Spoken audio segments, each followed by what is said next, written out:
Diane France is a forensic anthropologist with a very interesting story. She was born on May 11, 1954, and in 1957 her family moved to Walden, Colorado, where she grew up. The town is small, and the nearest hospital was more than an hour away. Luckily, her dad was a doctor, and he helped out everyone in town. Diane France's dad's name was Dave. In the small town in Colorado, her dad was the only doctor for miles.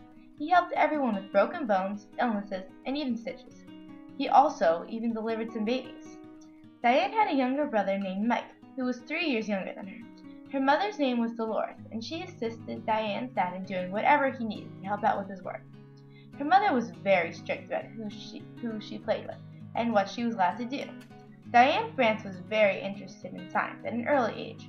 Her father encouraged that interest and allowed her to have a chemistry lab in the basement. She was also allowed to take his microscope to the rivers to look at the water life. Diane would take home gophers, tadpoles, and other creatures to study. She would entertain her friends with chemistry, and she even made her own stink bomb.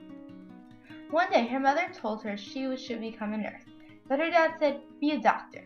You don't want to be taking orders." While Diane was not interested in being a doctor, she understood what her father was trying to tell her. Whether she did a boy job or a girl job, she should reach for the top. Anything less was not good enough. While Diane placed second in her senior high school class, she was a fraction of a point behind the boy Brett, who placed first. Diane France went to college at Colorado State University, or CSU. When Diane France first started at CSU in 1972, a lot was going on. There were protests going on at campus about the Vietnam War, and a lot of people were partying. Students would cut classes whenever they wanted. Diane realized that she was no longer under her mother's protection and rules, so she could do whatever she wanted. At the end of the first term, she was asked to leave by the university because of poor grades. Diane went home to Walden for Christmas break, and her parents were furious and embarrassed. They had always had very high expectations for Diane, and she had failed them. Diane was not about to accept this failure, though. After being practically ignored the whole break, she returned to CSU and talked to the dean. She pointed out her high school record and everything she achieved. After much convincing, the dean allowed her back on probation.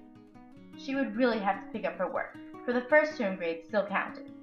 If she succeeded in the second term, she would be allowed to stay. If not, she was out of the school for good. Diane worked really hard, and she was able to remain as a student at CSU. Diane France always loved science, and was interested by bones. When she first began college, she wanted to be a marine biologist. But as she took her required science courses, she decided to try general and biological anthropology for an elective course. She instantly became engrossed in human bones and went on to be a forensic anthropologist. Diane returned home for summer break and told her parents that she wanted to be a forensic anthropologist, but her parents were not as excited as she was, for they were worried about how she would make a living. A forensic scientist does not get paid as much money as a doctor. Diane wasn't worried, and she went back to do what she loved. Diane France received her bachelor's degree in 1976 and her master's degree in 1979 in anthropology from Colorado State University. She received her PhD in physical anthropology from the University of Colorado in Boulder in 1983. Dr. France is a diplomate of the American Board of Forensic Anthropology. Diane ended up marrying an archaeology professor she had in college named Cal Jennings, who originally she didn't like because he called her a wallflower. Since she didn't talk much, after she graduated, she started to get to know him, and he was very encouraging of her work. They married in 1980.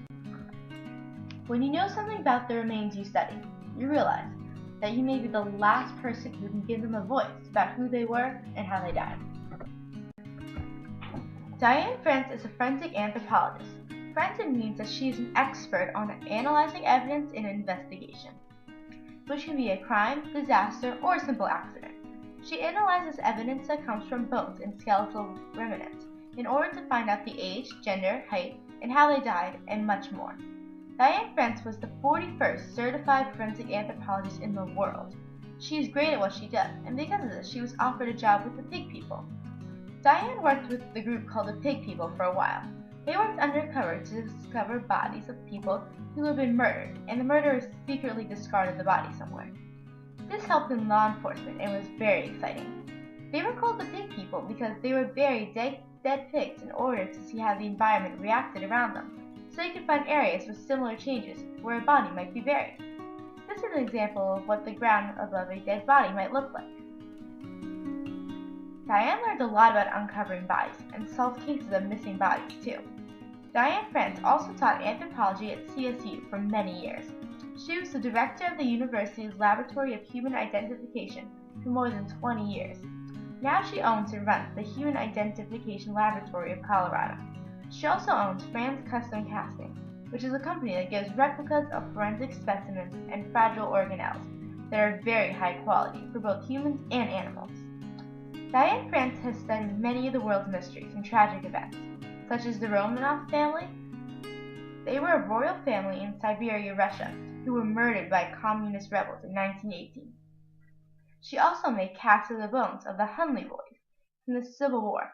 They were the first submarine crew to sink an enemy ship, but they drowned shortly after.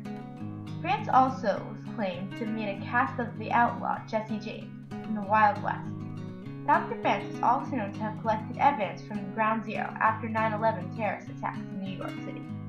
Diane France also helped out at other plane crashes, fires, and other disasters, collecting evidence and making casts. Diane France was on the board of directors of the American Board of Forensic Anthropology for 4 terms and spent 5 years as its president. She also is a fellow of the American Academy of Forensic Science. Dr. France served 8 years on the board of trustees of the Forensic Science Foundation. Half the time she spent there, she was the vice chairman. Diane France was also in NecroSearch International Incorporation, which she joined in 1989. The NecroSearch International Incorporation is a multidisciplinary volunteer organization that assists law enforcement in the location of clandestine graves and the recovery of remains of evidence from outdoor scenes. In 2010, Diane France was awarded the T. Dale Stewart Award by the Physical Anthropology section in the AAFS. Diane France was a very accomplished person. One day, though, during a routine doctor's visit, she was informed that she had cancer in her thyroid, which is in her throat. She didn't have any symptoms and was able to have surgery to remove it. She also received some doses of a chemical that kills cancer cells. The operation was successful, and she was able to return home to recover. She was able to fully recover from the cancer, and it helped her realize that she didn't need to handle all the mass fatalities. There are a lot of other forensic anthropologists that can help with jobs. Diane had been very busy working mass fatalities, so she took a well-needed break, and when she returned, she took over as the president of the NecroSearch. Her work and recovering from her cancer weren't the only stresses for her at the time. Diane France and Cal Jennings' marriage was going downhill. Recently, they had been arguing more as Diane's career was taking off, and she was working more. It wasn't working for either of them, so they got a divorce. It was a mutual decision. Both were feeling like the marriage wasn't working out anymore. Diane and her dog moved out to find another place to live. Diane France is currently living in Fort Collins, Colorado, where she is happy and alive today. Diane France is a very fascinating person who lives an exciting life. She even said herself, "If you have really good adventures, then you've had a good life." The end.